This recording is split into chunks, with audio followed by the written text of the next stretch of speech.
Rejoice with the happy and weep with those. Good morning, everyone. Welcome to Imago Day. My name is Dina Brown, and my pronouns are she, her. Whether you're joining us in person or tuning in online, we are so glad you're here with us. If you're a first-time guest, we extend a special welcome to you.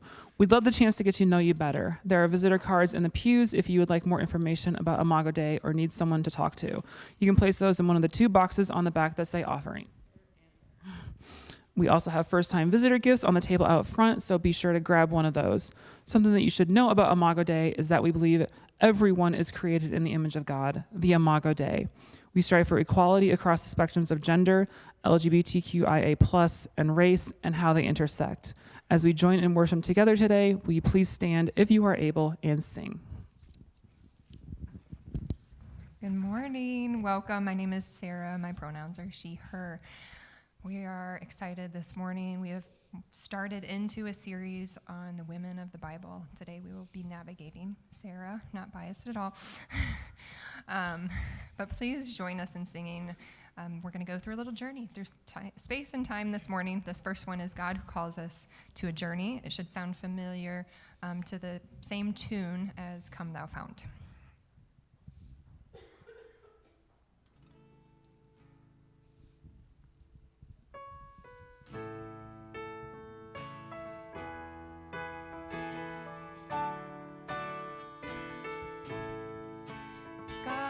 Call us to a journey into unknown space and time, with the promise of your glory leading us in light sublime. We stand here within the present, anxious, full and afraid. God has with us glory for us to the new day you have made.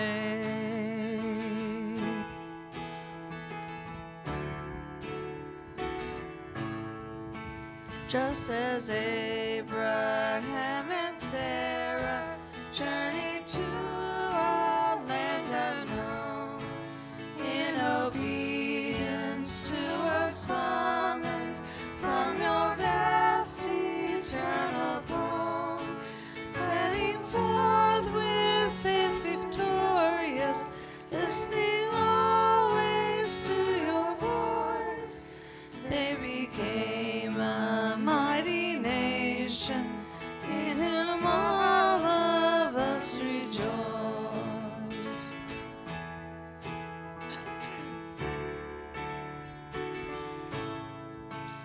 We who build the living present out of hope and memory, now remember Jesus' journey on his way to victory. He took on our sin and suffering, he endured the cross of shame.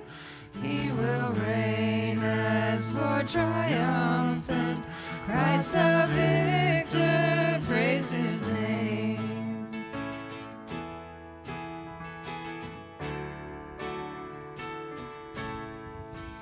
Make us, Lord, a pilgrim people, free to move at your command, from the history of the future into a new promised land.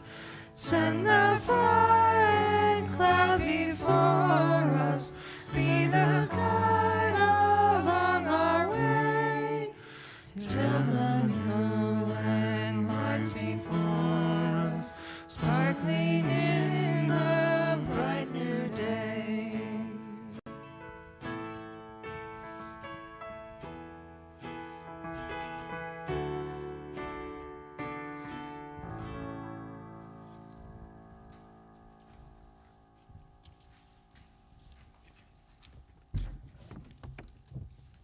So this next one is I Surrender. It is take whatever posture this morning. This song is about total surrender. So however that looks, maybe it's folding your hands, maybe it's sitting, maybe it's kneeling, maybe it's putting your arms out, maybe it's putting your arms at your heart center. We can embody sometimes the feelings, and being present to ourselves helps us to connect even closer, I think, with God.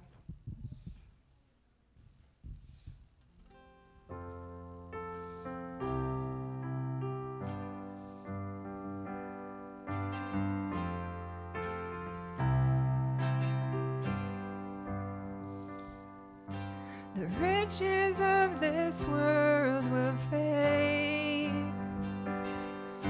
The treasures of our God remain. Here I empty myself to all this world, nothing, and find everything in you. Or repeat that. The riches of this world will fade. The treasures of our God remain. Here I empty myself to all this world, nothing, and find everything in you. I surrender.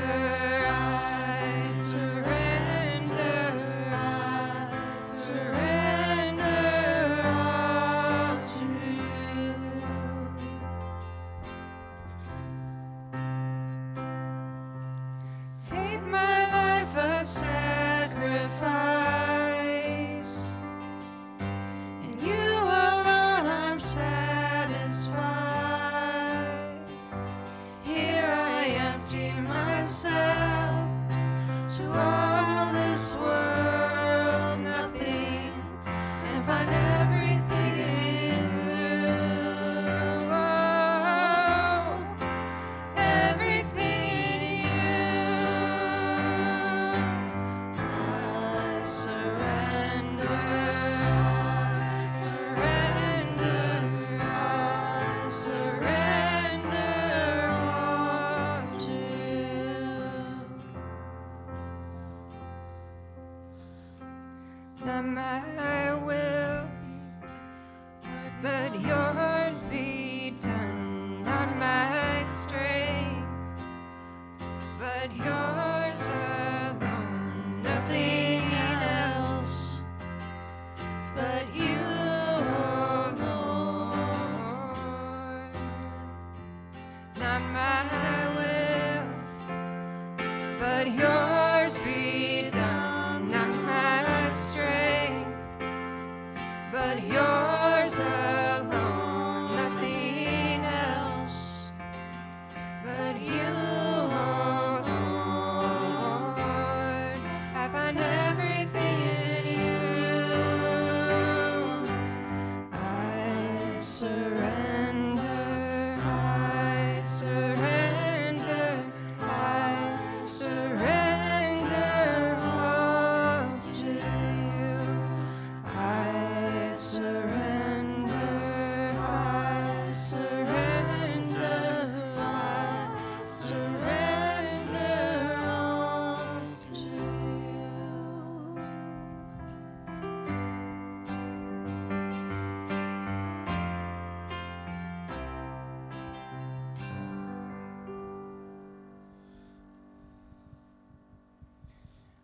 All right, little ones, all of our kiddos, children ages 4 through 2nd grade get to go to Godly Play this morning, so they can exit out the main doors there to enjoy time together. Before we go into our 7-minute meet and greet, just a couple of things. We do have our prayer cards up here, so welcome. If anyone's new, you're welcome to come up. There's papers, and you can write prayer requests, celebrations, grievances, all the tough things of your week. And if you would like it read out loud, you can write a Y.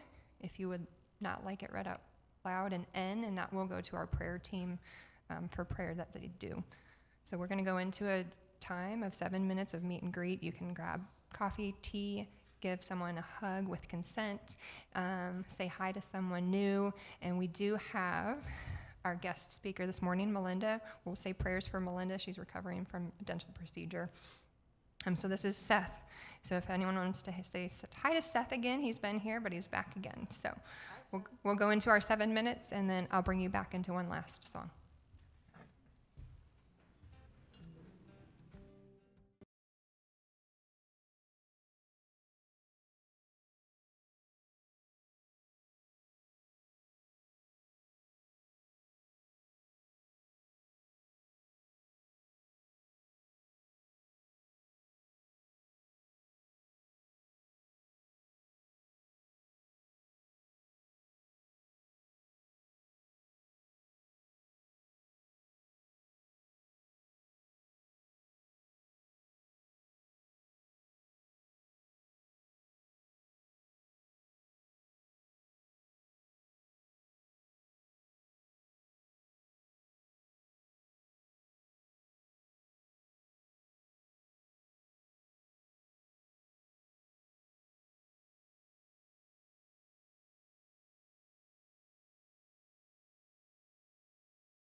do all the woo-woo stuff. So we're going to just take a couple of deep breaths. So in through your nose.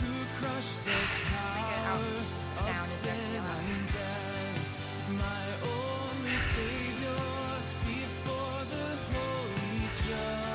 We're gonna do some noises. We're gonna do some vocal work a little bit before we go into this next song.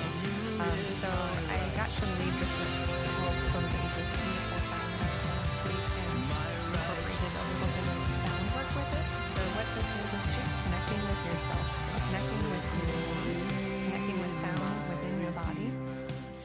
And so if you can think of your name, however you are most connected with your name, and the sound of each letter of your name. So I'm Sarah, so it'd be Sarah. So you sound out each of the letters of your name, and we're gonna do it all together. You do not have to participate if you don't want to, but I invite you into this to feel sound coming from within you, to connect deeply with your name. So again, I'm going to start with mine. Maybe let's do a little practice. We'll do the vowels. So A-E-I-O-U, A-E-I-O-U, all together. So let's go. Ah for A. Ah. Let it hang out there. Get to your diaphragm. E.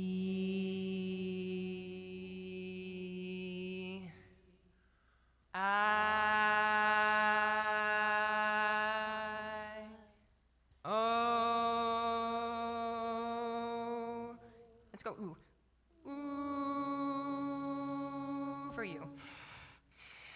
All right, now with your name. So each of you take those letters of your name. I'm going to come off the mic so you don't have to hear me loud through the speakers. And we're just going to do it all together, going through each letter. Cassandra, you'll be here a while.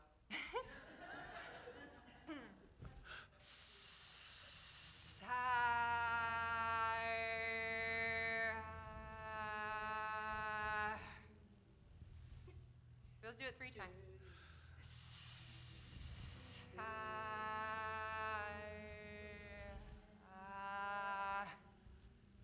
I'm going to listen to you all now.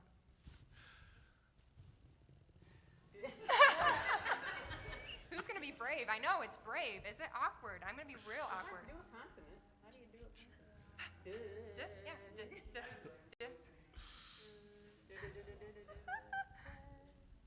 You guys are beautiful. Thanks for playing along.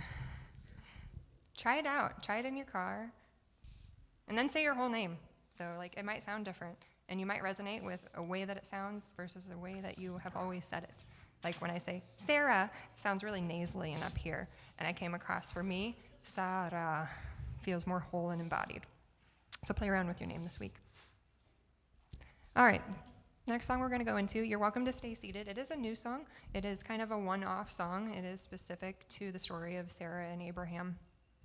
There was a collective of women in 2019 who got together and they created an entire album of songs called Faithful. And each of those songs was dedicated to the various women throughout the Bible that maybe didn't have a story. And so there's a song to it and there's some explanation.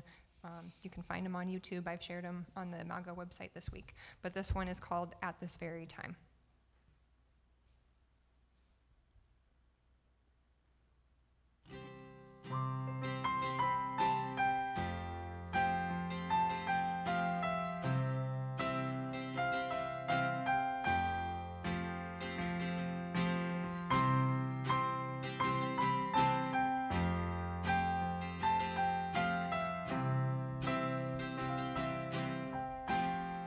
Consider him faithful, call him good. Know he is able, take him at his word. The barren made fruitful, the promise fulfilled. We wait in the darkness till light was revealed. At this very time, God has appointed, is anything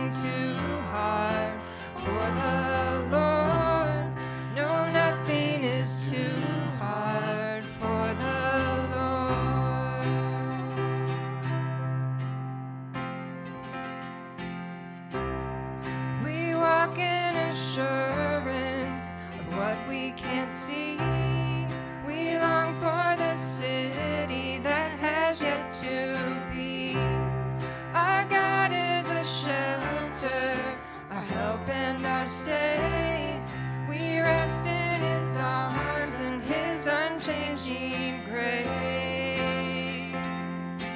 At this very time, God has appointed. Is anything too hard for the Lord? No, nothing is too hard for the Lord.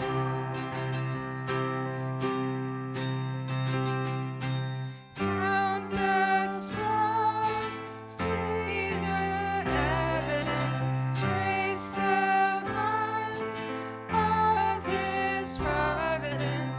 We declare the glory of your name, of your name. At this very time, God has appointed. Is anything too hard for the Lord? No, nothing is too hard. At this very time, God has appointed. Is anything too hard for the Lord? No, nothing is too hard for the Lord.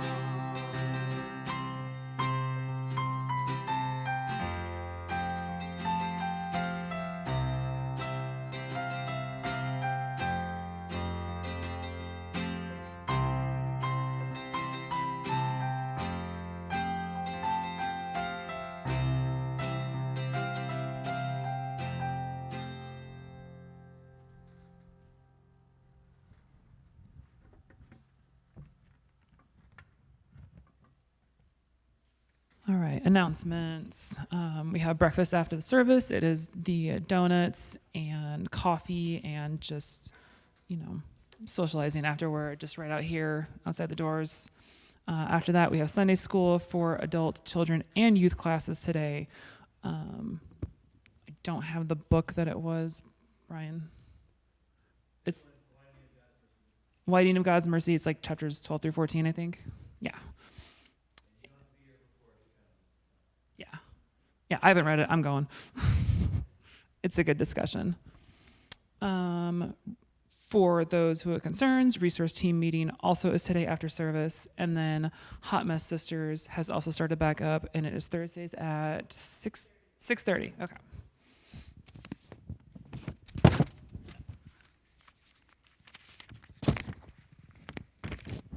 And then for our prayer requests, Anonymous asks, please God help me find what I'm looking for. Lord, in your mercy.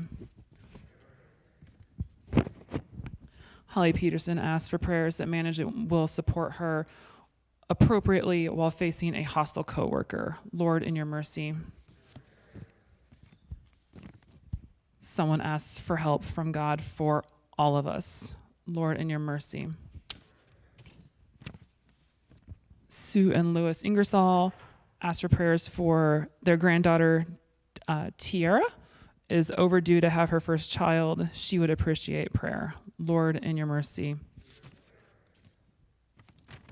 And for those who are grieving many things, comfort and peace to them. Lord, in your mercy and healing.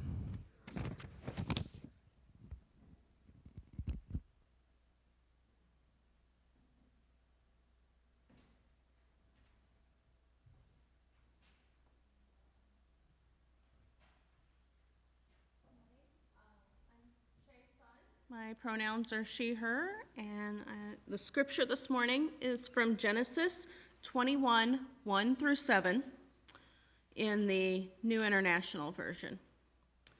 The Lord dealt with Sarah as he had said, and the Lord did for Sarah as he had promised.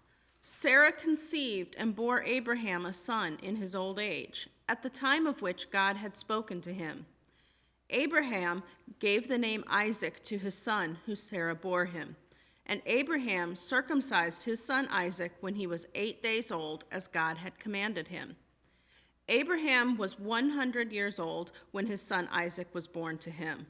Now Sarah said, "God has brought laughter for me. Everyone who hears will laugh with me." And she said, "Who would ever have said to Abraham that Sarah would nurse children? Yet I have borne him a son in his old age." This is the word of the Lord.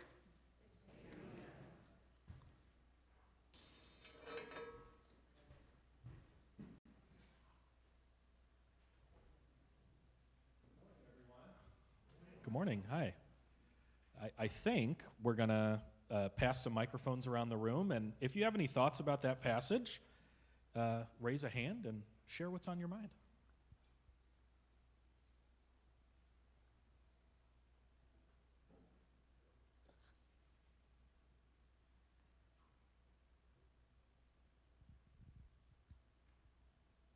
I think it's funny that in this passage it's like in Abraham's old age and it's very male-centered, and I think that's dumb.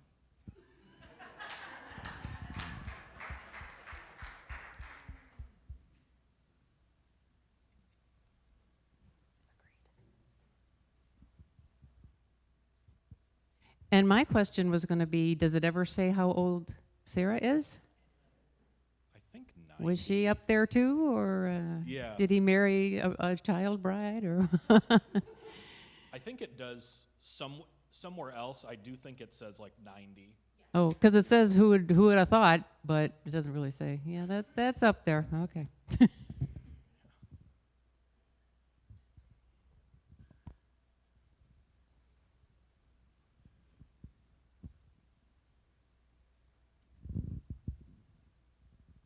I guess right off the bat, I kind of like the first line. I mean, usually when you hear about someone dealing with someone, like they're in trouble. So it was like the Lord dealt with Sarah, as you said. My first instinct was like, well, what did she do wrong? So I don't know. That word right there just kind of threw me a little bit.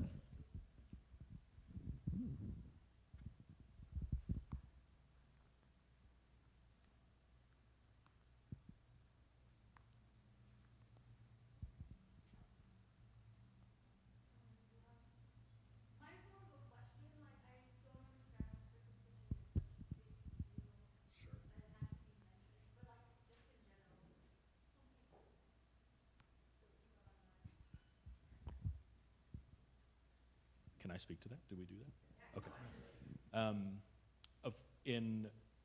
In the day and time in which this was all unfolding, within a Jewish context, circumcision is like a huge, huge deal. So it would be mentioned more so for ritual's sake, to say, don't worry, they circumcised him, kind of like that. That'd be like the short. Circumcision, though, it shows up throughout the Old Testament, throughout the Hebrew Scriptures. And there's this really beautiful moment in the book of Acts, fast forwarding to the New Testament post-Jesus, where this group gets together and goes, oh, we don't actually need to require people to get circumcised anymore in order to follow God, right? And so it's interesting to see circumcision discourse, if we could call it that, change throughout the history of at least the Christian tradition. So yeah, it's a good question, thank you. I agree with you, Vicki. It is male-centered. I'm still impressed.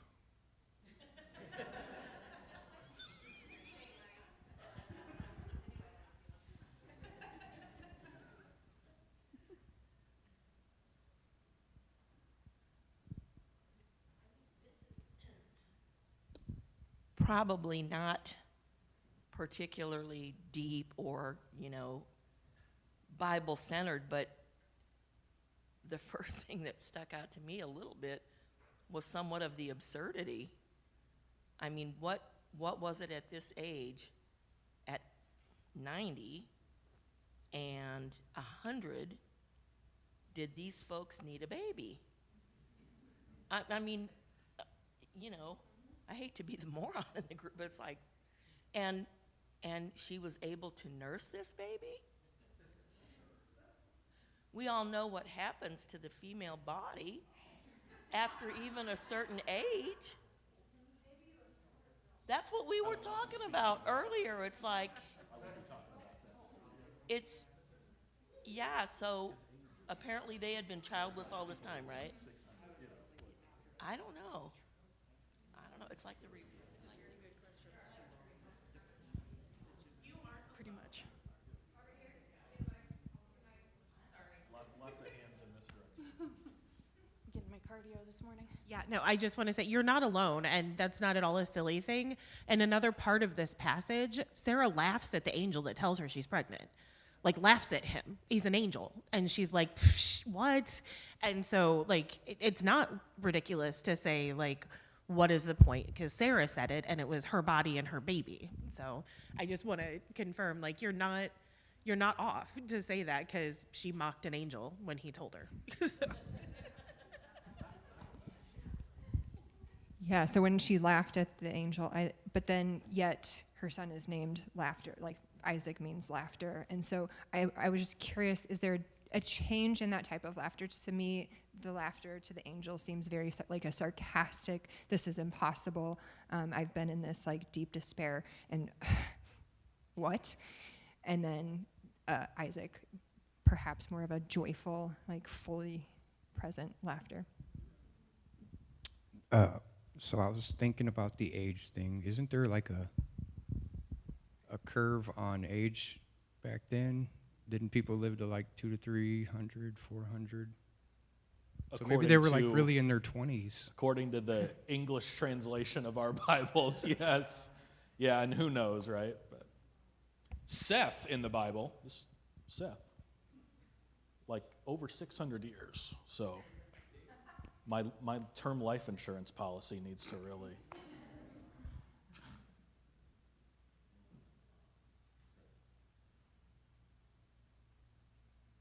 Great. Thank you. Thank you all for sharing. Thank you to our microphone helpers as well. Hi. If I haven't met you before, it's great to meet you. I was here in September, I think, covering for Melinda as well. She's a good friend. I've gotten to know her over the last several years.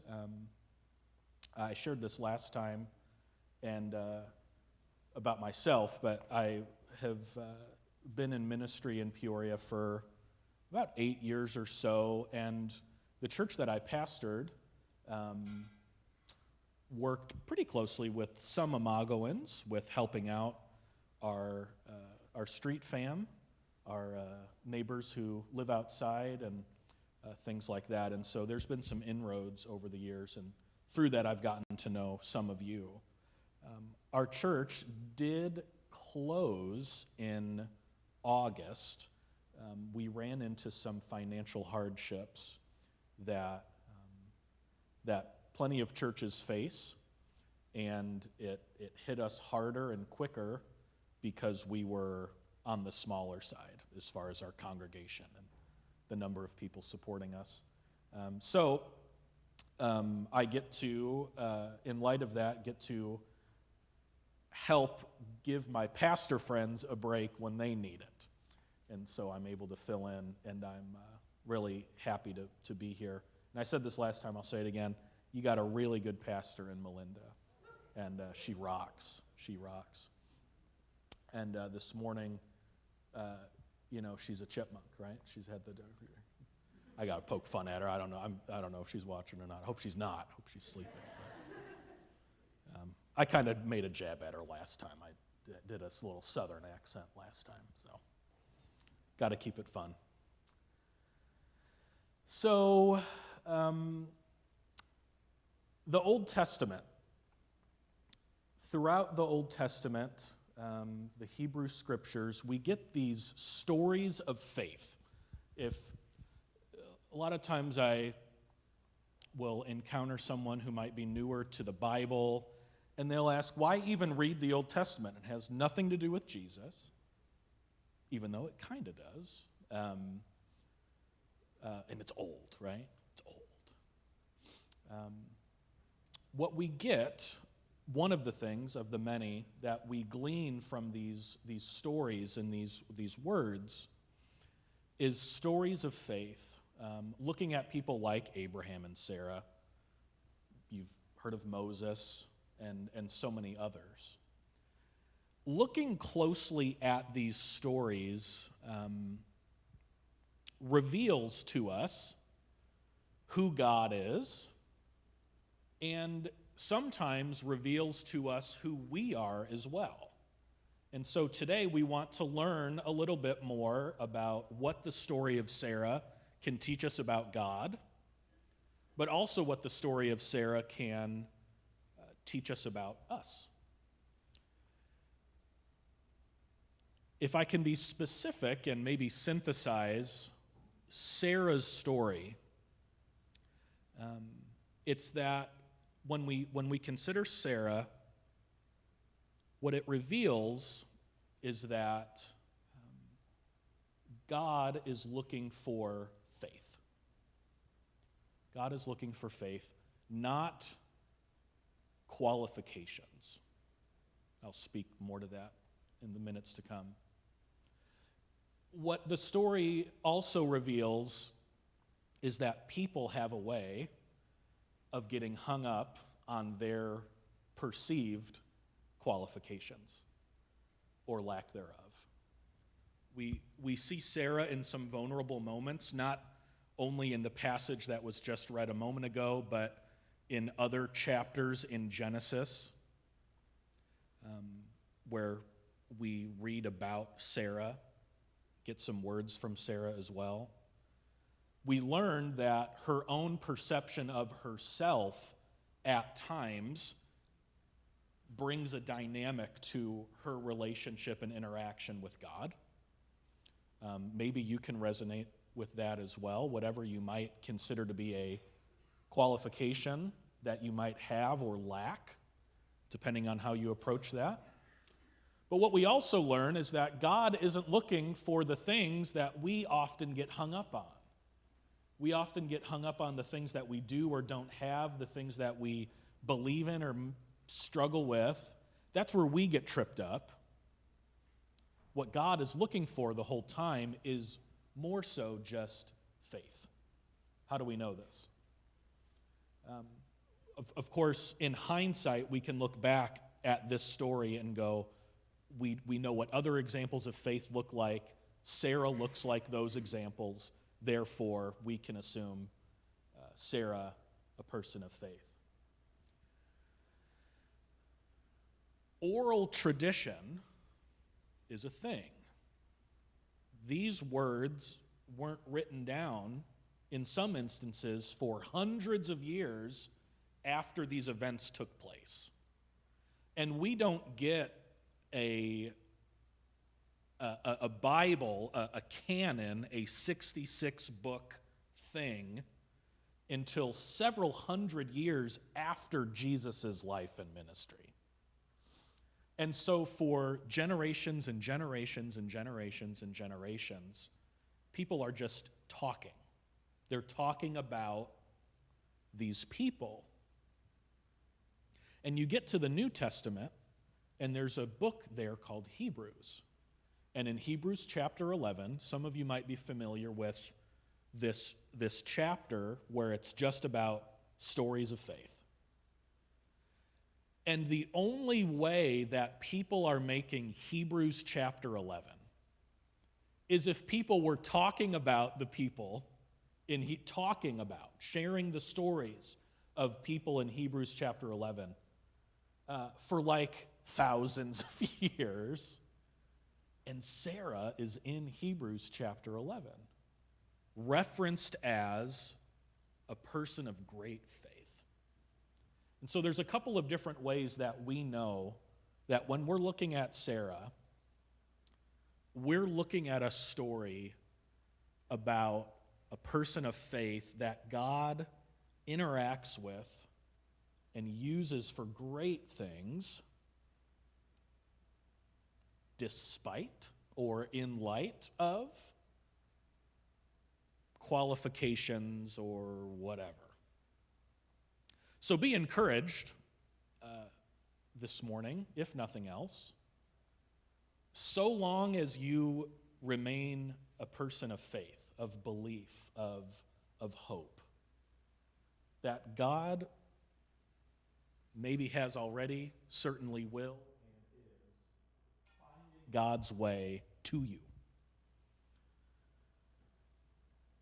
Of course, Sarah is connected to the story of Abraham. Several people have shared that Abraham is generally the one who is centered in discourse about nations and descendants, and there's that Sunday school song about Father Abraham, right? There's not necessarily a Sunday school song about Sarah. But there is no Abraham without Sarah. Obviously, we know this. We know this. She plays a critical role in giving birth to Isaac, which is the passage that was read. That's kind of the climactic moment in Sarah's life, but really Abraham's life as well, because it's from Isaac that the descendants come from Isaac, the nation of Israel, in many ways, as we know it in the Scriptures, comes from this birth, from this moment, from Sarah giving birth to Isaac. We've talked about the insanity of it with their ages and things like that. And that's probably why it has been talked about for thousands and thousands of years, is the insanity of it all, right? With their age and things like that. I'm hoping that we can all resonate with Sarah this morning. I want to begin by talking about what makes Sarah just like you and me. Just like you and me. Because these stories of faith become more and more useful to us if we can find ourselves in them. So, a few things. Sarah, we can assume, struggled with disbelief. It was mentioned earlier how she kind of laughs at an angel. Someone in this direction of the room said that. Yes. I want to cite my sources. Someone over here said it. That is a form of disbelief. Because laughter, what? Laughter can be sarcastic, it can be, yeah, right, it can be as if, things like that. And folks, I struggled with disbelief probably this morning, right? I mean, all of our cars had to start. First of all, hello, it's 0 degrees out. We can most certainly find ourselves here in this story, because at certain times, don't we really struggle with belief that what God has said could possibly apply to us? For example, what maybe it's a person or a story or some experience that God has used in your life to reveal something that might be coming down the road for you, or like a deposit of hope that would make no sense considering whatever place and time you might have been in whatever place and time, and yet God has given you this hope that is a bit irrational. Maybe we don't, in that moment, believe in hope that it could be possible for us. Sarah's hang-up was age. Was decades of barrenness, and this made Sarah struggle with belief. There's another interesting dynamic and part of this story as well with Sarah. And I only share this to give us a way to connect us to Sarah. Is Sarah struggles, it seems, with, the best word I can come up with is jealousy. There's a dynamic to this story, and that Abraham had a child with someone before Sarah. It's a long story. That person is Hagar. We read about her and her son Ishmael within the chapters of Genesis 18, 19, 20, whatever.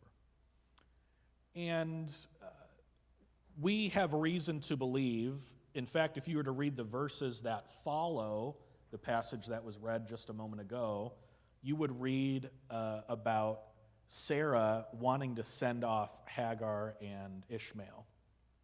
Send them away. Send them packing, right? And that brings about a level of complexity to the character of Sarah. But why do we want to at least mention it? Is because we can relate. We can relate to Sarah. But of course, we're talking about Sarah because of her faith. And God was able to do something extraordinary through her faithfulness. In light of the things that I just talked about, belief and jealousy, God was able to do something extraordinary through her life, through her whole self. I'm going to describe the birth of Isaac in a particular way, and I want you to perhaps maybe think of one other person that might relate to Sarah, okay? Sarah mothered a miracle birth of a boy who would eventually be sacrificed, and through that life would change the world. Can anyone think of another woman? Someone's got to tell me. Don't just laugh at me. Mary. Traditions of faith and Jewish tradition and its relationship with Christianity, imagery is big, and patterns are big. And when you have to talk about people, because you're not writing it down and printing it and emailing it, you have to rely on these commonalities, and these stories end up threading together. Mary's a big deal. Sarah's a big deal too. And this would have been elevated as high as it possibly could have. Sarah, the mother of nations. Sarah, the mother of kings and rulers. All of this goodness that we generally center Abraham and then Isaac, Sarah is the person that connects all of this together. Without Sarah, without a person of faith, we don't have these stories to share.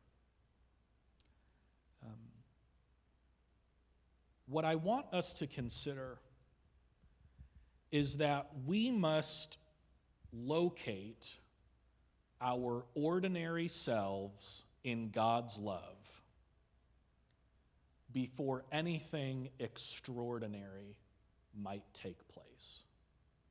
I struggle with flipping those things. I want to do the cool thing right now and worry about it. Then I'll be a person of faith.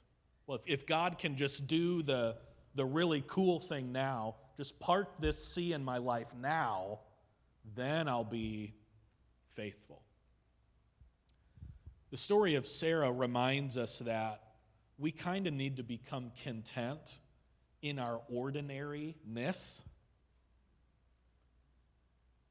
and remain just faithful in our ordinariness, maybe for a while, 90 years, I don't, maybe for a while. And I'll use the word before something extraordinary is birthed, if I can use that word, birthed in us. Before something new and extraordinary can be brought into the world through us and through our faithfulness. Genesis chapter 21, this was the passage that was read earlier. The very first verse was written with a lot of intentionality. The person writing this is really saying the same thing twice with two different phrases. The Lord was gracious to Sarah as he had said. As he had said. And the Lord did for Sarah what he had promised. As he had said, what he had promised. In a way that's saying the same thing twice to emphasize God's faithfulness to Sarah and to us. What he had said, what he had promised.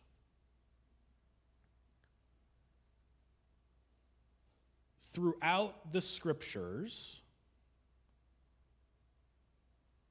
we are reading words and promises, what God has said and what God has promised to individuals. But there are also instances throughout the scriptures where God is speaking goodness and promising goodness to God's people. And we are included in that people.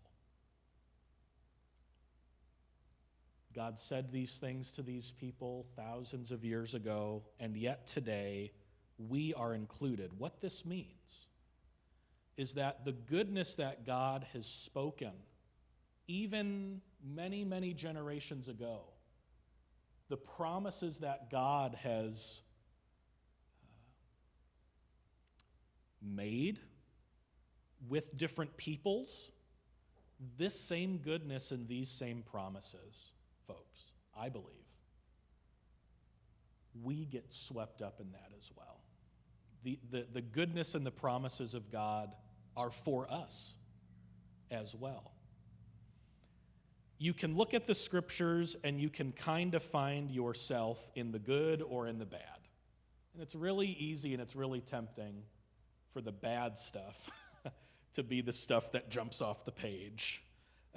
Unfortunately, throughout church history, it's the scary stuff that has been wielded by pastors to try to maybe manipulate people into a particular relationship with a church or a community of faith or a pastor.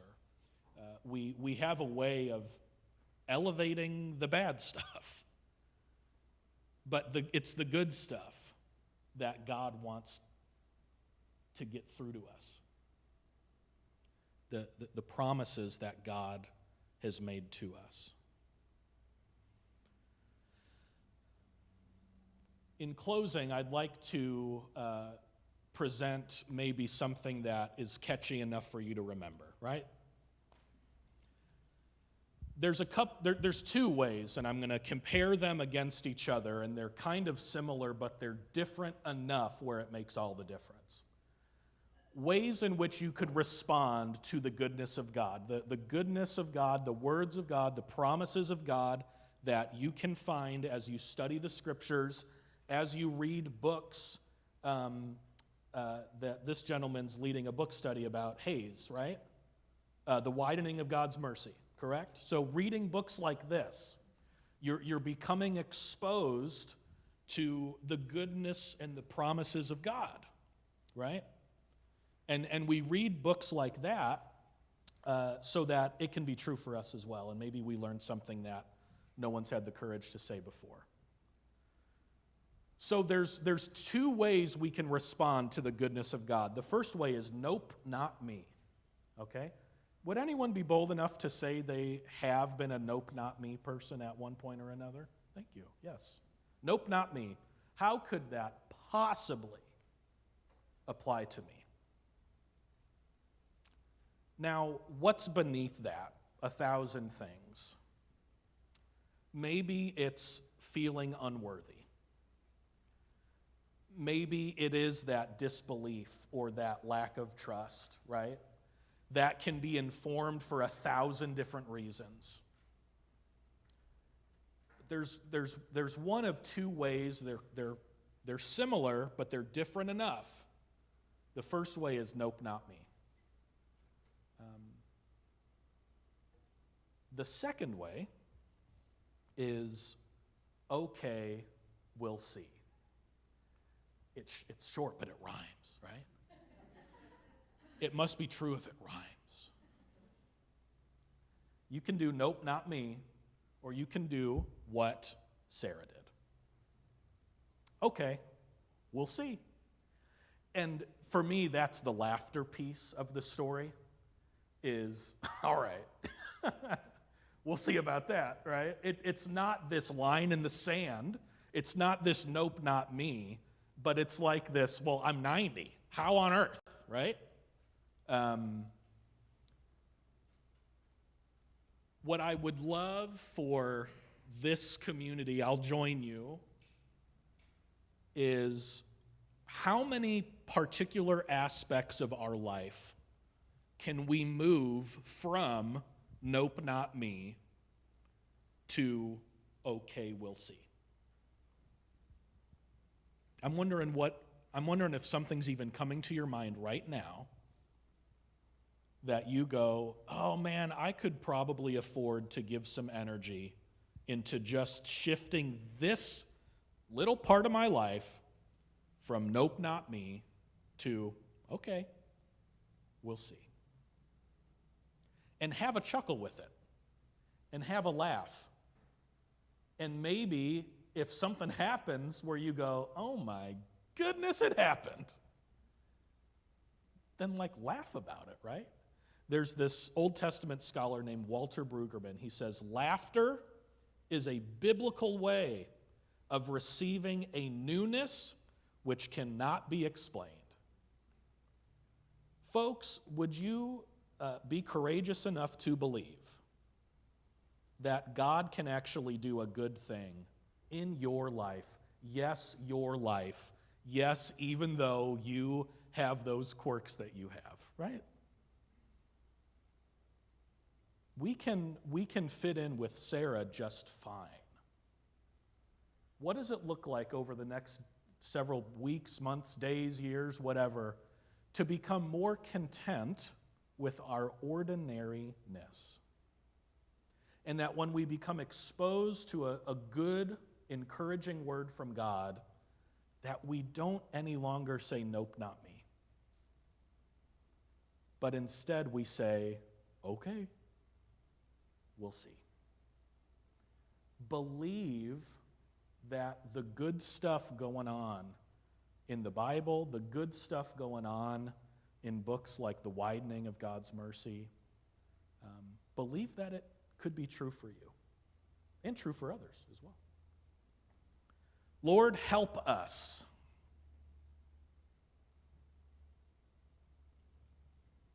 Help us have faith like Sarah has faith. Remind us that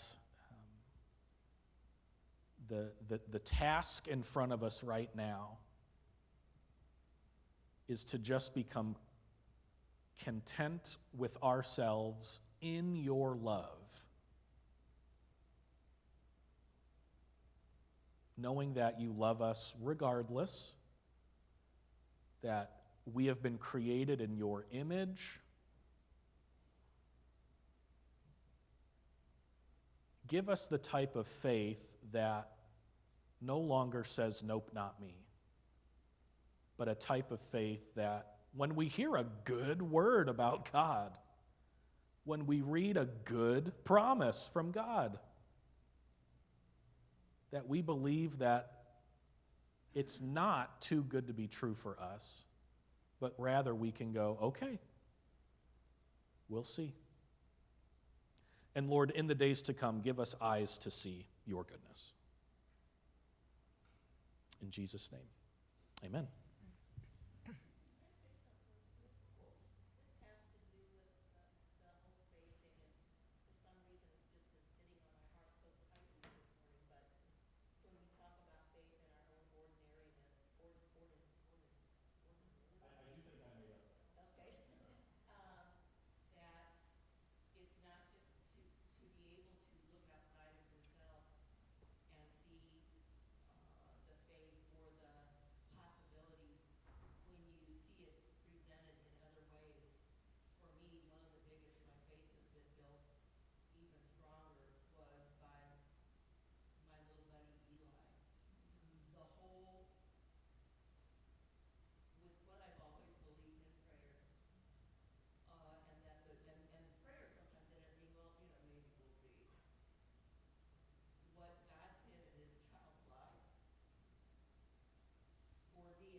Yes, yes.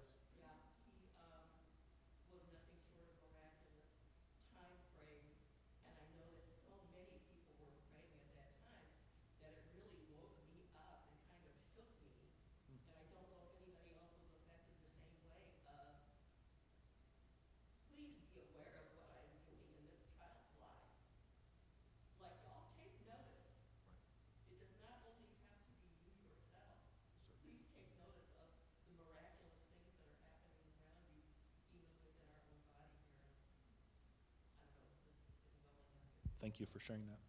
There's nothing I could add to that. That was beautiful. Thank you. Thank you, Trina. Please stand and join us in our closing song. We are so grateful for the story of Sarah. Hang around, come back next Sunday. We've all lost our voices up here, and we're going to still sing. Next week is the story of Hagar. So a little prelude today, and then Hagar next week. Keep coming back for all the women of the Bible. And please join us in singing.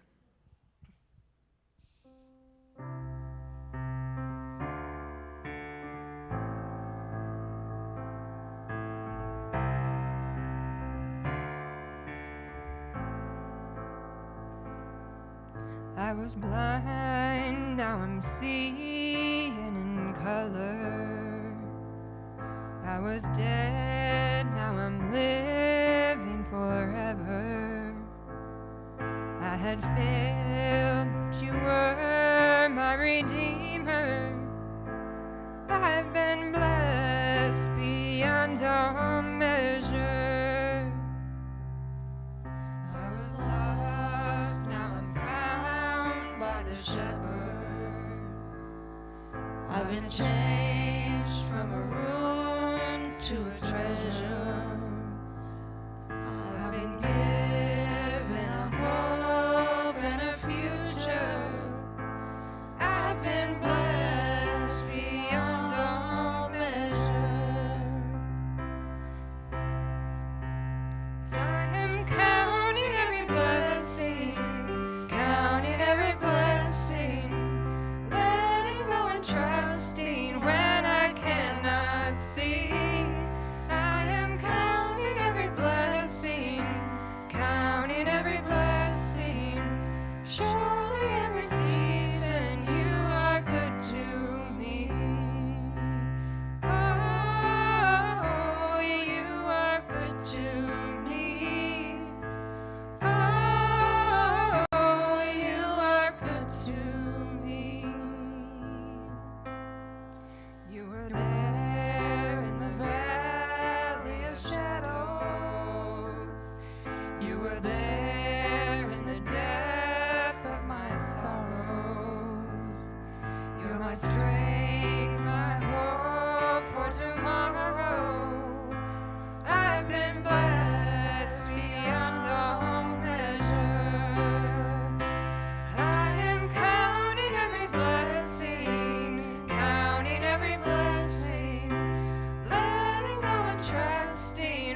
Today, Imagoans, we don't always know what the greatest good is or how to live into that.